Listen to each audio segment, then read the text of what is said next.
Hello everyone, welcome to Edutech Himachal. आज हम फिर से देखने वाले हैं HAS मेंस की PYQs इकोनॉमी ऑफ हिमाचल से रिलेटेड। कल भी हमने थोड़े बहुत क्वेश्चंस देखे थे प्रीवियस ईयर के। आज भी हम कुछ क्वेश्चंस देखने की कोशिश करेंगे। और जैसे मैंने आपको पहले भी बताया था कि जो मैक्सिमम क्वेश्चंस रहते हैं वो इकोनॉमिक सर्वे जो है हिमाचल का उससे रिलेटेड रहते हैं। ठीक है, जो कंटेंट है अगर आपको प्रिपेयर करना है तो आप जो इकोनॉमिक सर्वे है वहां से आप इस कंटेंट को प्रिपेयर कर सकते हो। ठीक है, और इसमें बहुत सारे क्वेश्चन रिपीटेड भी है, बहुत सारे क्वेश्चंस वैसे भी है जो कि रिलेट कर रहे हैं एक दूसरे से। तो हम सभी क्वेश्चंस को नहीं देखेंगे, जो रिलेट कर रहे हैं या फिर जो रिपीटेड है उनको हम बार बार नहीं डिस्कस करेंगे। ठीक है, आज का जो फर्स्ट क्वेश्चन है उसमें आपसे पूछा गया है, explain the role of integrated community service centre for easing life of people in Himachal Pradesh. ठीक है, तो आपको किसका रोल बताना है? इंटीग्रेटेड कम्युनिटी सर्विस सेंटर का रोल बताना है कि किस तरह से उसने हिमाचल प्रदेश में जो लोगों की जो लाइफ है उसमें एक ईज प्रोवाइड किया है। ठीक है, तो सब हम क्या करेंगे, ये हमारे से पूछा गया है 60 वर्ड्स में। तो इंटीग्रेटेड कम्युनिटी सर्विस सेंटर की हम एक लाइन में डेफिनेशन बताएंगे, इंट्रोडक्शन देंगे कि क्या मतलब है इसका। उसके बाद कि किस तरह से इसने ईज लाया है उसको हम एक्सप्लेन करेंगे। ठीक है, तो अब जो इंटीग्रेटेड कम्युनिटी सर्विस सेंटर्स है ये एक web enabled government citizen interface है।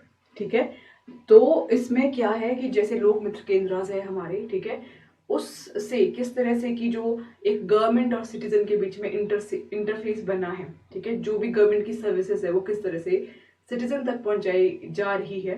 ठीक है, उस चीज को हम इसमें एक्सप्लेन करेंगे। ठीक है, अब ये क्या है कि जो गवर्नमेंट की जो भी सर्विसेज है उसको फारेस्ट रीजन तक, ठीक है, रूरल एरिया तक पहुंचाया जा रहा है through integrated community centre services के थ्रू।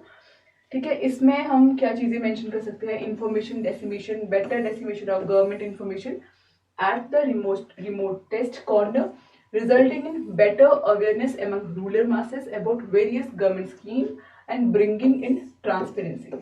ठीक है, तो इससे क्या है कि जो भी स्कीम है अगर एक तरह से एक नेटवर्क रहेगा, जो स्कीम है वो डायरेक्टली रूरल एरिया तक उसी फॉर्म में पहुंचाई जाएगी, तो एक तो वो जो सर्विस है वो रूरल एरिया तक पहुंचेगी और दूसरा ट्रांसपेरेंसी रहेगी।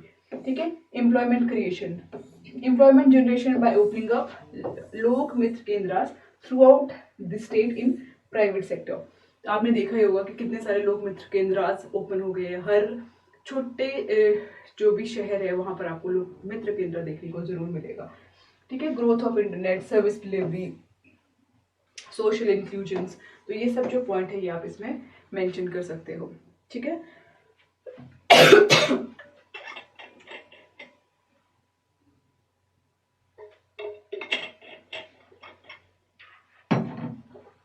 नेक्स्ट जो क्वेश्चन है वो है, what is the concept of G governance, describe its present status in Himachal Pradesh. ये भी आपसे 4 मार्क्स में पूछा गया है, 60 वर्ड में आपको लिखना है।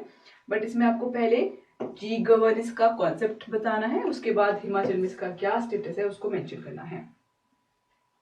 तो G governance can be defined as the use of geospatial technology to specially enable policy maker take informed decision. अब it involve the integration of E governance program with geospatial layer. ठीक है, ये आपका क्या है? इंटीग्रेट है आपका किससे? ई गवर्नेंस से। ठीक है, the status of G governance का जो है हिमाचल प्रदेश में प्रेपरेशन ऑफ मैप्स है। ठीक है, लॉ एंड ऑर्डर सिचुएशंस है। ठीक है, प्रेपरेशन ऑफ मैप्स में जैसे भू नक्शा सॉफ्टवेयर प्रिपेयर करा है NIC के द्वारा। ठीक है, is being used for viewing the maps and ownership. ठीक है, लॉ एंड ऑर्डर सिचुएशन में जो crime and criminal tracking network system है। ठीक है, और E governance as part of the NEP। ठीक है, तो इसमें जो जी गवर्नेंस और ई गवर्नेंस दोनों को कनेक्ट करके जो है आप अपना आंसर इसमें बना सकते हो। ठीक है, नेक्स्ट क्वेश्चन आपसे पूछा गया है, discuss characteristics of Himachal Pradesh biological diversity act 2002। तो जो Himachal Pradesh biological diversity act 2002 है ठीक है, इसमें क्या है, ये प्रोवाइड करता है for conservation of biological diversity, sustainable use of its component, and fair and equitable sharing of the benefit arising out of the use of biological resource, knowledge, and for matter connected therewith, therewithin or incidental thereto. अब ये definition आपको जो है, जो हमारा act है Himachal Pradesh biological diversity act 2002, वहां पे ये सब चीजें आपको एज इट इज मेंशन है। ठीक है, अब जिसके सेलिएंट फीचर्स है इस एक्ट के, वो क्या क्या है, ठीक है, ये भी आपको उसी में ही मेंशन है जो हमारा एक्ट है। Checking biopiracy by providing sovereign right. ठीक है, इसमें आप जो डाटा है उसको आप देख सकते हो। ठीक है, आप यहाँ से जो भी ये पीडीएफ है आपको अवेलेबल हो जाएगा। ठीक है, मैं जो हेडिंग्स है उसको ही बताने की कोशिश करती हूँ। डिसेंट्रलाइजेशन बाय एस्टैब्लिशिंग बीएमसी,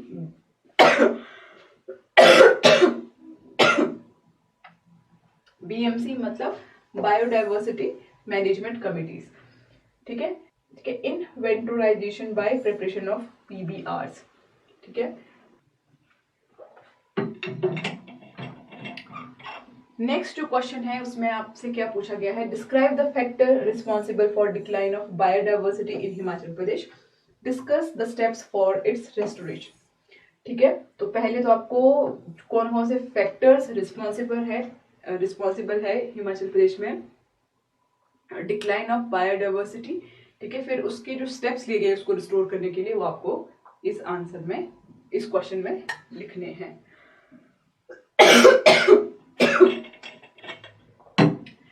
ठीक है, सो अब जो फैक्टर्स हो सकते हैं, ठीक है, जो हिमाचल प्रदेश में डिफरेंट तरह का आपको फ्लोरा एंड फौना दिखाई देगा, बहुत तरह की बायोडाइवर्सिटी है। ठीक है, अगर हम बात करें तो 3295 स्पीशीज ऑफ प्लांट्स है और 5722 स्पीशीज ऑफ एनिमल्स है।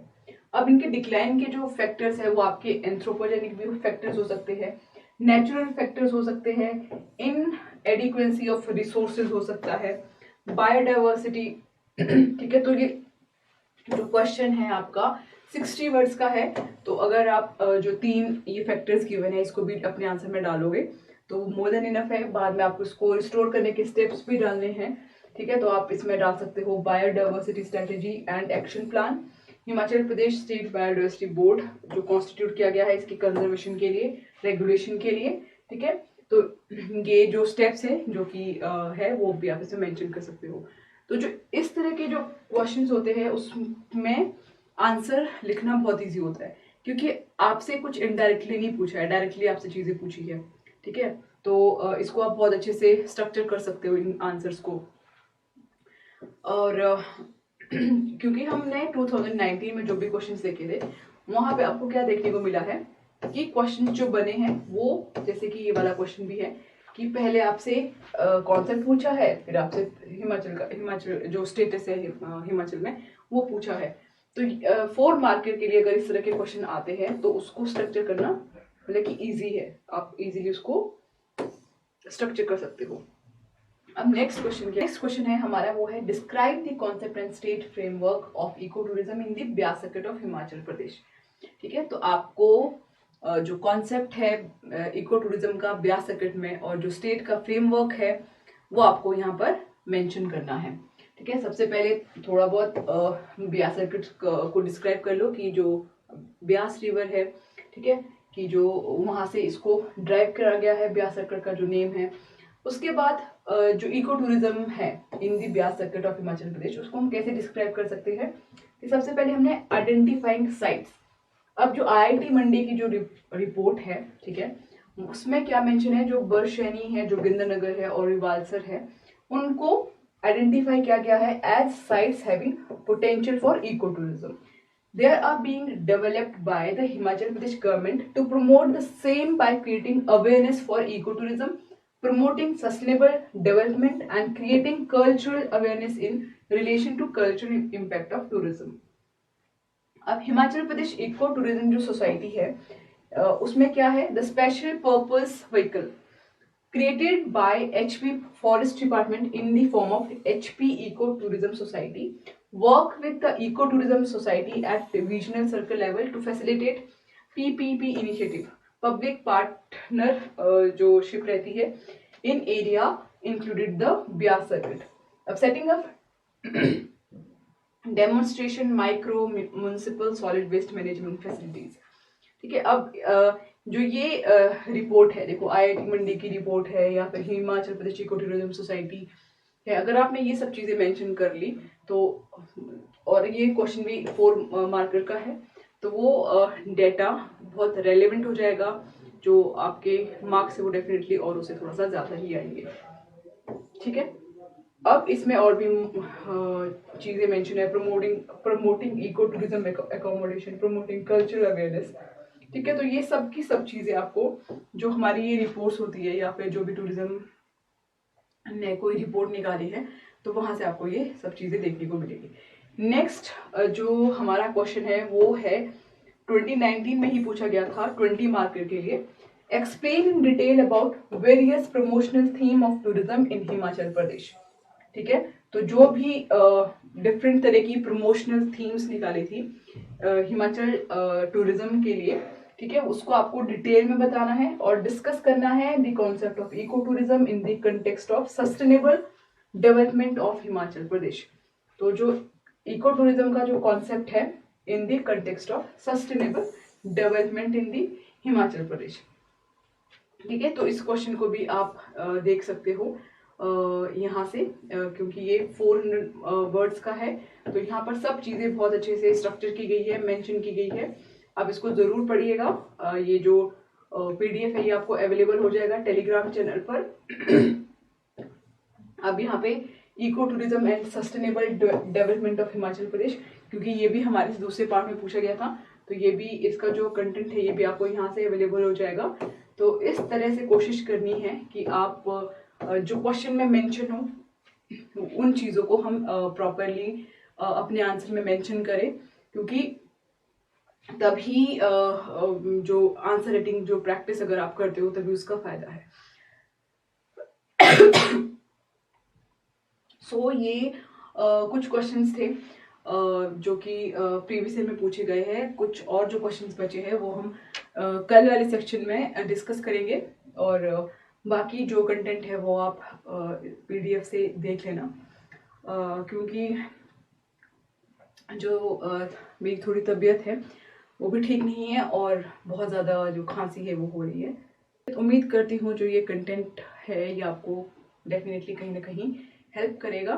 So thank you everyone and all the very best.